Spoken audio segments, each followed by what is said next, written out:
આ ન્યૂઝના પ્રાયોજક છે ભારત વિજય લોજ, શુદ્ધ શાકાહારી ગુજરાતી થાળી માટે વર્ષોથી જાણીતું નામ, લક્ષ્મીનારાયણ મંદિરની બાજુમાં jail road, Dharampur.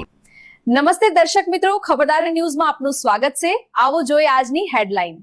Maruti charitable trust દ્વારા હનુમાન મંદિરના લાભાર્થે આયોજિત શ્રીમદ ભાગવત કથામાં શ્રીકૃષ્ણ જન્મોત્સવની કરાઈ ભવ્ય ઉજવણી।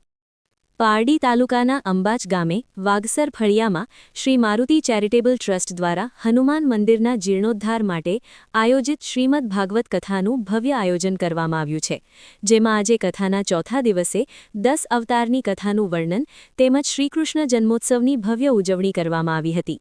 આજે કથા દરમિયાન કોંગ્રેસના પીઢ નેતા ગૌરાંગ પંડ્યા ઉપસ્થિત રહ્યા હતા, જેમનું સ્વાગત સાલ ઓઢવી કરાવવામાં આવ્યું હતું।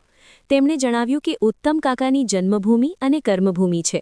ઉત્તમ કાકા કહેતા કે જ્યારે અમારા આદિવાસીમાંથી કોઈ તૈયાર થઈને વ્યાસપીઠ ઉપર બેસે એવું તેવું જોતા હતા, અને વિજય બાપુ જ્યારે વ્યાસપીઠ ઉપર જ્યારે કથા કરી રહ્યા છે એ જોઈને ઉત્તમ કાકાનું સ્વપ્ન આજે પૂર્ણ થયું।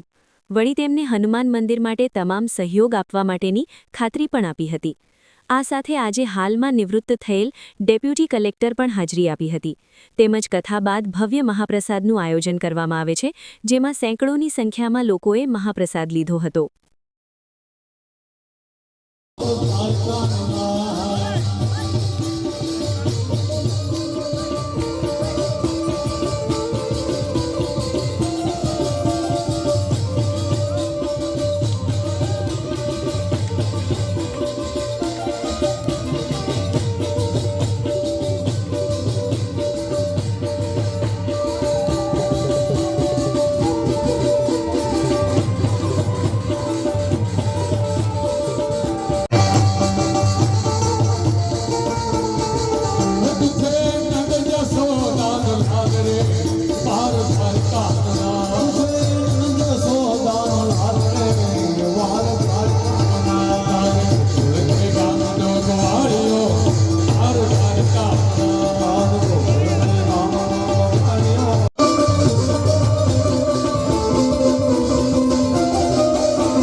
કરવા માંગુ છું। પૂજ્ય વિજય બાપુની કથામાં જ્યારે પણ આમંત્રણ મળ્યું છે, હું એક વાત હંમેશા કરું છું, આજે પાછું કરું છું એટલા માટે કે આ આપણા પૂજ્ય ઉત્તમભાઈની કર્મભૂમિ છે। અને ભાઈ કાયમ મને એક વાત કરતા કે મારે એ દિવસ જોવો છે કે જે દિવસે એક આદિવાસી વ્યાસપીઠ પર બેસીને આ કર્મકાંડ અને ધર્મની વાત કરે એ દિવસ મારે જોવો છે। પૂજ્ય ઉત્તમભાઈની એ જે ઈચ્છા હતી એને વિજય બાપુ પૂરા કરી રહ્યા છે। એમને હું લાખ લાખ નમન કરું છું। એમને હું પૂરો ભરોસો આપું છું કે બાપુ આપને જ્યારે જ્યાં જેવી જરૂર પડે આપની વાત આવશે, એમાં અમારો સહકાર પૂરેપૂરો હંમેશા રહેશે। આપે ઘણી તક આપી છે। મારી આપ સૌને એક વિનંતી છે કે આમના જેવા સંત પુરુષની સાથે રહેવામાં જ મજા છે। બાપુએ હમણાં મારીચની વાત કરી। સાધુનો વેશ લઈને સીતાનું હરણ કરવા કોણ આવ્યું હતું? સાધુના વેશમાં ઘણા મારીચો ફરે છે પણ આ સાચો સંત કહેવાય કે જે સંસ્કૃતિની રક્ષણ માટે થઈને, જે સમાજના ઉત્થાન માટે થઈને, જે વ્યસનની મુક્તિ માટે થઈને અને સમાજમાં સારી વાત નીકળે, સારી પ્રસિદ્ધિ થાય એના માટે થઈને મહેનત કરે. આ સાચો સંત, આ સાચો સાધુ, આવા લોકોના સાનિધ્યમાં આપણે રહીએ તો ચોક્કસ આપણું પણ ભલું થાય. લાંબી વાત કરવી નથી. અમારા નગીનભાઈને મેં બેઠેલા જોયા એટલે મને પૂજ્યભાઈની વાત પહેલાં યાદ આવી ગઈ. મંગળભાઈ તો છે જ સાથે.